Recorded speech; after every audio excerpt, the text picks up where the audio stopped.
So రెండోది ఏంటంటే మనకి welcome back to Karthik bio academy YouTube channel. ఇక్కడ మనకి ఎంటబిమా ఇస్టలైటిగా అనేటువంటి పరాన్నజీవిని దాని యొక్క జీవిత చరిత్ర మనం చూస్తున్నాము. దానిలో భాగంగా మనకి సెకండ్ పార్ట్లో వచ్చింది మూడో దశ ఏంటంటే మనకి కోశస్థ దశ. మరి ఈ పరాన్నజీవి అనేది మనకి పోషక దశ దాటిన తర్వాత, పూర్వ కోశస్థ దాటిన తర్వాత ఇప్పుడు కోశస్థ దశలోకి తమ యొక్క జీవిత చక్రాన్ని కంప్లీట్ చేసుకుంటుంది.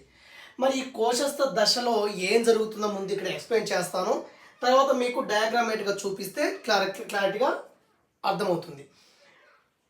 కోశస్థ దశలో ఏం చేస్తుందంటే ఈ పరాన్నజీవి తన చుట్టూ ఒక సిస్ట్ లేదా కోశాన్ని ఏర్పాటు చేసుకుంటుంది. అంటే ఫర్ ఎగ్జాంపుల్ ఇక్కడ చూడండి, ఈ పరాన్నజీవి అనేది తన చుట్టూ కోశాన్ని ఏర్పాటు చేసుకుంటుంది. దీన్ని మనం ఏమంటామంటే కోశ కుడ్యం అని చెప్తాము. సో కోశస్థ దశలో ఈ ఎంటబిమా ఇస్టలైట్ అనేటువంటి పరాన్నజీవి తన చుట్టూ ఒక కోశాన్ని ఏర్పాటు చేసుకుంటుంది. దీన్ని మనం ఏమంటామంటే కోశ కుడ్యం అని చెప్తాము. సో ఈ పరాన్నజీవి చుట్టూ ఒక సిస్ట్, ఒక కోశం ఏర్పడేటువంటి విధానాన్ని కోశీకరణం అని చెప్తాము. ఎందుకు కోశాన్ని ఏర్పాటు చేసుకుంటుందంటే ఒక పరాన్నజీవి ఒక అతిథి అంటే మానవుడి నుంచి ఇంకో మానవుడికి వెళ్ళిన తర్వాత ఆ మానవుడి పెద్ద పేగులో ఏమైనా ప్రతికూల పరిస్థితులు ఎదురైతే దాన్ని తట్టుకోవటానికి ఈ పరాన్నజీవి ఏం చేస్తుంది, తన చుట్టూ కోశాన్ని ఏర్పాటు చేసుకుంటుంది. కాబట్టి కోశస్థ దశలో మనకి కోశ కుడ్యం ఏర్పడుతుంది. పరాన్నజీవి తన చుట్టూ కోశ కుడ్యాన్ని ఏర్పాటు చేసుకుంటుంది. మరి ఈ కోశ కుడ్యం ఏర్పడే విధానాన్ని ఏమంటామంటే కోశీకరణం లేదా ఎన్సిస్టేషన్ అని చెప్పొచ్చు. మరి ఈ పరాన్నజీవి తన చుట్టూ కోశాన్ని ఏర్పాటు చేసుకున్న తర్వాత ఏం జరుగుతుంది అనేటువంటి అంశాన్ని ఇక్కడ చెప్పేస్తాను, తర్వాత ఇక్కడ చెప్తాను. చూడండి, కోశీకరణం తర్వాత ఈ పరాన్నజీవిలో ఉన్నటువంటి కేంద్రకం ఏం చేస్తుందంటే 2 సార్లు మైటాసిస్ డివిజన్ అంటే సమవిభజన జరిపిన తర్వాత మనకి 4 పిల్ల కేంద్రకాలని ఏర్పరిచి ఈ 4 పిల్ల కేంద్రకాలు అనేవి ఎలా మారుతాయంటే చతుష్కేంద్రక కోశం, అదేవిధంగా పరిపక్వ కోశంగా మార్పు చెందుతుంది. ఎప్పుడైతే పరాన్నజీవి తన చుట్టూ కోశాన్ని ఏర్పాటు చేసుకుంటుందో ఆ పరాన్నజీవిలో ఉండేటువంటి కేంద్రకం అనేది 2 సార్లు సమవిభజన జరపడం వల్ల ఏమవుతుంది, 4 పిల్ల కేంద్రకాలు ఏర్పడి ఈ 4 పిల్ల కేంద్రకాలు అనేవి తర్వాత చతుష్కేంద్రక కోశాలుగా అదేవిధంగా పరిపక్వ కోశంగా మారుతాయి. సో ఈ చతుష్కేంద్రక కోశం కానీ పరిపక్వ కోశం దశలోనే ఇది మానవుడికి సంక్రమిస్తుంది. ఎలా సంక్రమిస్తుందో మీకు తెలియచేస్తాను, దయచేసి వెయిట్ చేయండి. ఇది మానవుడికి సంక్రమించేటువంటి దశ.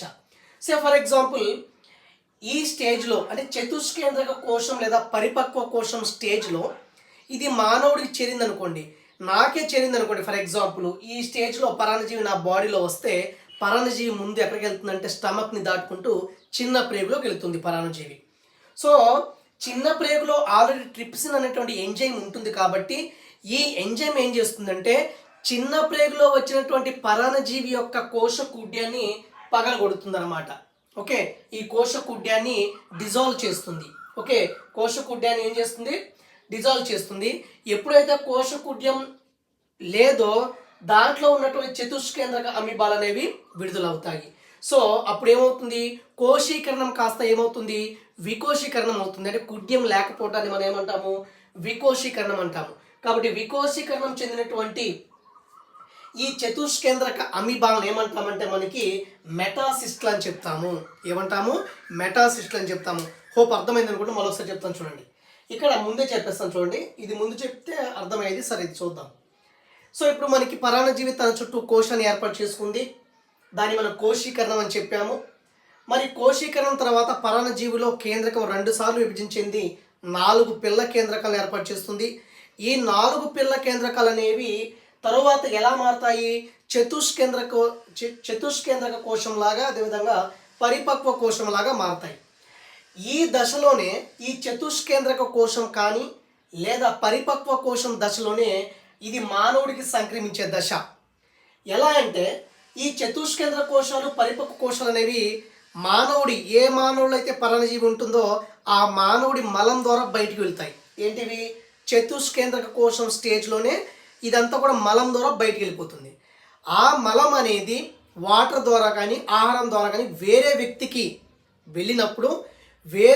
వెళ్ళినప్పుడు ఆ పరాన్నజీవులు మనకి మన ఆహారం కానీ నీరు కానీ నోటి నుంచి మనకి స్టమక్ దాటుకుని చిన్న ప్రేగులోకి వస్తాయి. ఆల్రెడీ చిన్న ప్రేగులో మనకి ఏ ఎంజైమ్ ఉంటుంది, ట్రిప్సిన్ అనేటువంటి ఎంజైమ్ ఉంటుంది.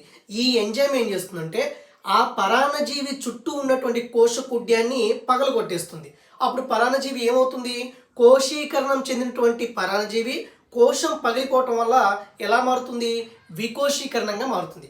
ఎప్పుడైతే కుడ్యం పగిలిపోయిందో ఆల్రెడీ దాంట్లో చతుష్కేంద్రకం 4 కేంద్రకాల దశ ఉంది కదా, అది బయటకు విడుదలవుతుంది. కాబట్టి వికోశీకరణం చెందినటువంటి చతుష్కేంద్రక అమీబాల్ని ఏమంటామంటే మెటాసిస్ట్లు అని చెప్తాము.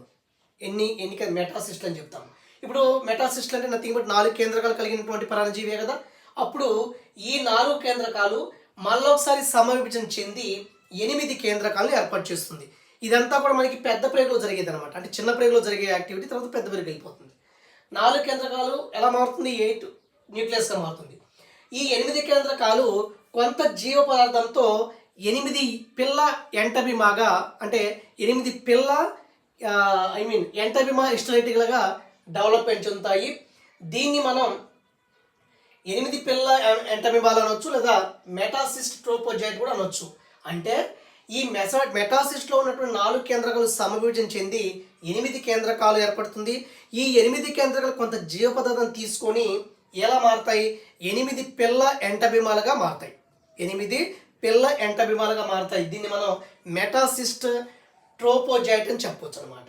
ఓకే, ఈ 8 పిల్ల ఎంటబిమాలు ఏం చేస్తాయంటే ప్రతి 8లో ఉన్నటువంటి ప్రతి పిల్ల జీవి ఒక పోషక జీవిగా మారి మళ్ళీ పెద్ద ప్రేగుకి వెళ్ళిపోతుంది. అక్కడ ఇంకా డెవలప్మెంట్ అవుతుంది. సో బ్రీఫ్గా చెప్తాను చూడండి. ఇప్పుడు 3 దశలని చెప్పాము. పోషక దశ, కోశస్థ దశ, పోషక, పూర్వ కోశస్థ దశ. ఈ కోశస్థ దశలో ఎంటబిమా పరాన్నజీవి తన చుట్టూ కోశాన్ని ఏర్పాటు చేసుకుంటుంది.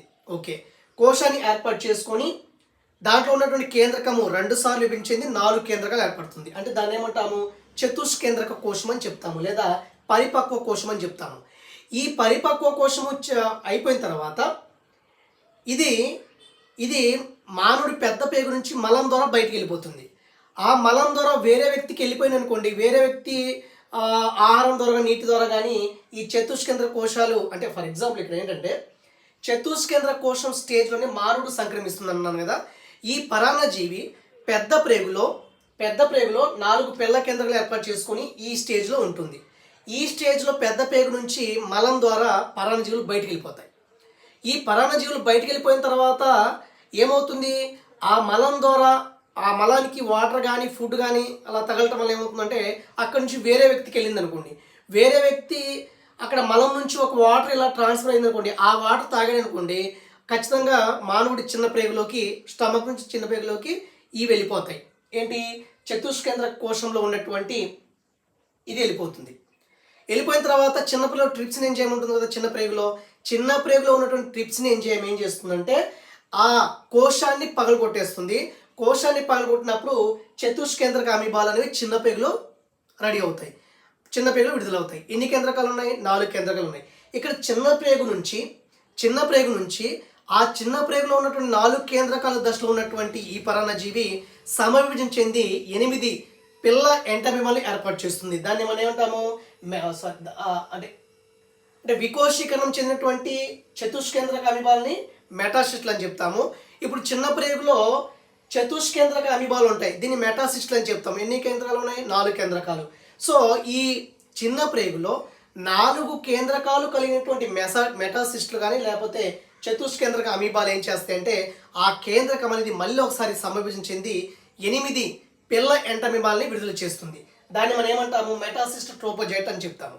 సో ఈ 8 కేంద్రకాలు పిల్ల ఎంటబిమాలు మళ్ళీ ఏం చేస్తాయంటే చిన్న ప్రేగులో డెవలప్మెంట్ కదా, తర్వాత మళ్ళీ పెద్ద ప్రేగులోకి వెళ్ళిపోయి అక్కడ పోషక జీవిగా డెవలప్మెంట్ అవుతుంది. సో ఇది మీకు అర్థం కాకపోవచ్చు, ఒకసారి ఇక్కడ చెప్పేస్తాను చూడండి. సో ఇప్పుడు పోషక జీవి సింపుల్ చెప్పాలంటే, ఫర్ ఎగ్జాంపుల్ ఇప్పుడు నా పెద్ద ప్రేగులో ఈ పరాన్నజీవి ఉంది, నా లార్జ్ ఇంటెస్టైన్ పెద్ద ప్రేగులో ఈ పరాన్నజీవి ఉంది. ఏ స్థితిలో ఉంది, అది చతుష్కేంద్రక కోశం స్టేజ్లో ఉంది, లేదా పరిపక్వ కోశం స్టేజ్లో ఉంది. ఈ పెద్ద ప్రేగులో ఉన్నటువంటి చతుష్కేంద్రక కోశం స్టేజ్లో ఉన్నటువంటి ఈ పరాన్నజీవి నా మలం ద్వారా బయటకు వచ్చేసాయి అనుకోండి. ఆ మలం మీద ఏదైనా వాటర్ ద్వారా అంటే ఐ మీన్ దాని మీద ఈగలు వాలినప్పుడు కానీ ఏదో సంథింగ్ జరుగుతుంది కదా, అక్కడ నుంచి ఆ మలంలో ఉన్నటువంటి పరాన్నజీవులు వేరే వ్యక్తికి వచ్చాయనుకోండి. వేరే వ్యక్తి వచ్చినప్పుడు ఏం చేస్తుంది, నోటి ద్వారా మనకి స్టమక్ నుంచి చిన్న ప్రేగులోకి ఈ పరాన్నజీవులు చేరతాయి. మరి చిన్న ప్రేగులో ట్రిప్సిన్ అనే ఎంజైమ్ ఉంటుంది కదా, ఎంజైమ్ ఉంటుంది, ట్రిప్సిన్ ఎంజైమ్ ఉంటుంది చిన్న ప్రేగులో. ఎప్పుడైతే పరాన్నజీవి వచ్చిందో ఏ స్టేజ్లో వచ్చింది, చతుష్కేంద్ర కోశంలో వచ్చింది. అప్పుడు ఈ పరాన్నజీవి చుట్టూ ఉండేటువంటి కోశకుడ్యం పగిలిపోతుంది. దాన్ని ఏమంటాము, వికోశీకరణం అంటాము. మరి వికోశీకరణం చెందినటువంటి పరాన్నజీవిని ఏమంటాము, మెటాసిస్ట్ అని చెప్తాము. ఎప్పుడైతే కోశకుడ్యం పగిలిపోయిందో లోపల చిన్న ప్రేగులో జరుగుతుంది అంతా కూడా. ఎప్పుడైతే పరాన్నజీవి చుట్టూ ఉన్నటువంటి కోశకుడ్యం పగిలిపోయిందో 4 కేంద్రకాలు కలిగినటువంటి పోషక దశ బయట విడుదలవుతుంది. అంటే చతుష్కేంద్రక కోశం అనేది బయటికి విడుదలవుతుంది. 4 కేంద్రకాలు కలిగినటువంటి చతుష్కేంద్ర కోశం చిన్న ప్రేగులో ఏమవుతుందంటే 4 కాస్త 8గా మారి అది పిల్ల ఎంటబింబాలుగా మారి 8 కేంద్రకాలు కలిగినటువంటి పిల్ల ఎంటబింబ ఇష్టలేఖగా మారి పెద్ద పేగులోకి వెళ్ళి మళ్ళీ పోషక జీవిగా డెవలప్మెంట్ అవుతుంది. అంతే తేడా. కాబట్టి ఇక్కడ చూడండి, ఫస్ట్ పోషక జీవి పరాన్నజీవి ఇది ద్విధా విచ్ఛితి ద్వారా తమ యొక్క జాతిని వృద్ధి చేసుకొని పూర్వ కోశస్థ దశలోకి వెళ్తుంది. తర్వాత దశ ఏంటి, కోశస్థ దశ. దీని తర్వాత దశ ఏంటి, చతుష్కేంద్రక దశ. ఈ చతుష్కేంద్రక దశలో ఉన్నటువంటి పరాన్నజీవులు మలం ద్వారా విడుదలవుతాయి. మలం ద్వారా విడుదలైపోయి వేరే అతిథేయికి చేరుతాయి, అంటే మానవుడికి చేరుతాయి. మానవుడు చేరంగానే ఇవి ఈ చతుష్కేంద్రక దశలో ఉన్నటువంటి పరాన్నజీవులు ఎక్కడికి వెళ్ళిపోతాయి, చిన్న ప్రేగులోకి వెళ్ళిపోతాయి. చిన్న ప్రేగులో ఏమవుతుంది, కోశం అనేది పగిలిపోతుంది. పగిలిపోతుందని ఏమంటాం మనం, వికోశీకరణ చెందినటువంటి మెటాసిస్ట్లు అని చెప్తాం. ఎప్పుడైతే చిన్న ప్రేగులో ఈ కోశకుడ్యం పగిలిపోయిందో ఈ పరాన్నజీవిని ఏమంటాము, మెటాసిస్ట్లు అని చెప్తాము. సో ఇక్కడ ఉన్నటువంటి మెటాసిస్ట్లో ఉన్నటువంటి 4 కేంద్రకాలు కాస్త ఎలా మారుతాయి, 8 మెటాసిస్ట్లా మారుతాయి. లేదా 8 మెటాసిస్ట్ ఎంటబింబాలుగా లేదా 8 మెటాసిస్ట్ పోషక జీవులుగా మారుతాయి. ఈ మళ్ళీ ఎక్కడికి వెళ్తాయి, ఎల్ఐలోకి వెళ్తాయి, అంటే లార్జ్ పెద్ద ప్రేగులో వెళ్తాయి. అంటే 8 మెటాసిస్ట్ ఎంటబింబాలు లేదా 8 పోషక జీవులు అనేవి పెద్ద ప్రేగులో చేరి అక్కడ పరిపక్వ పోషక జీవులుగా మారుతాయి. ఇది లైఫ్ సైకిల్ ఆఫ్ ఎంటబిమా ఇస్టలైటికా. సో దీని యొక్క వ్యాధులు ఉన్నాయి, నెక్స్ట్ వీడియో చెప్పడానికి ప్రయత్నం చేస్తాను. కాబట్టి ఒకటే గుర్తుపెట్టుకోండి, మీరు చాలా కన్ఫ్యూజ్ అవుతున్నారు. ఇది పరాన్నజీవి అనుకోండి, ఇది పరాన్నజీవి. మానవుడు పెద్ద ప్రేగులో ఉంది. ఇది మానవుడు యొక్క పెద్ద ప్రేగులో ఎంటబిమా ఇస్టలైట్గా ఉంది. ఈ పెద్ద ప్రేగులోనే 4 కేంద్రకాల దశలు కాస్త 8 కేంద్రకాలుగా మారుతుంది పెద్ద ప్రేగులోనే. ఓకే, పెద్ద ప్రేగులోనే చతుష్కేంద్రక కోశం దశలో మారుతుంది అనమాట. ఈ పరాన్నజీవి మానవుల్లో ఉంది. మానవులు ఎక్కడ ఉంది, ఇది పెద్ద ప్రేగులో ఉంది. పెద్ద ప్రేగులో ఈ పరాన్నజీవులు ఎలా మారాయి, చతుష్కేంద్రక కోశాలుగా మారాయి. ఈ చతుష్కేంద్రక కోశాలు పెద్ద ప్రేగులో ఉంటాయి కదా. మరి ఆల్రెడీ పెద్ద ప్రేగులో మనకి లేవటరీ మలం ఉంటుంది కదా, ఈ మలం బయటకు వస్తుంది. మలంతో పాటు ఏమొస్తాయి, చతుష్కేంద్రక కోశాలు కలిగినటువంటి ఎంటబిమా ఎస్టలైట్లు రిలీజ్ అవుతాయి. సో ఇది వేరే మనిషి చేరినప్పుడు వేరే పీపుల్ యొక్క ఎక్కడికి వెళ్తుంది, చిన్న ప్రేగులోకి వెళ్తుంది. చిన్న ప్రేగులో ఏమవుతుందంటే ఈ పరాన్నజీవి చుట్టూ ఉన్నటువంటి కోశం పగిలిపోతుంది. ఓకే, అక్కడ మనకి 4 కేంద్రకాలు కాస్త 8 కేంద్రంగా మారి చిన్న ప్రేగులో డెవలప్మెంట్ అయ్యి మళ్ళీ ఎక్కడికి వెళ్తాయి, మళ్ళీ పెద్ద ప్రేగులోకి వెళ్తాయి. అలాగా లైఫ్ సైకిల్ జరుగుతుంది అనమాట. హోప్ అర్థమైంది అనుకుంటాను. మరొక వీడియోలో మళ్ళీ కలుద్దాము. దీని యొక్క డిసీజ్ చాలా ఇంపార్టెంట్ ఎగ్జామ్ పాయింట్ ఆఫ్ వ్యూలో ఎలా అడుగుతారంటే మ్యాచింగ్ అడుగుతారు. ఎంటబిమా ఇస్టలైట్గా ఒక డాష్ పెట్టేసి చతుష్కేంద్ర కోశమని, వికోశీకరణమని, కోశకుడ్యమని ఇలా అడగొచ్చు. కాబట్టి కొన్ని చతుష్కేంద్ర కోశం కానీ పరిపక్వ కోశం ఈ లెటర్ ఎగ్జామ్లో ఈ వర్డ్స్ కనిపిస్తే అది ఎంటబిమా ఎస్టలైటికి చెందిందనమాట. అయితే అర్థమైంది అనుకుంటాను. ఓకేనండి, మరొక వీడియోలో కలుద్దాం. Thank you.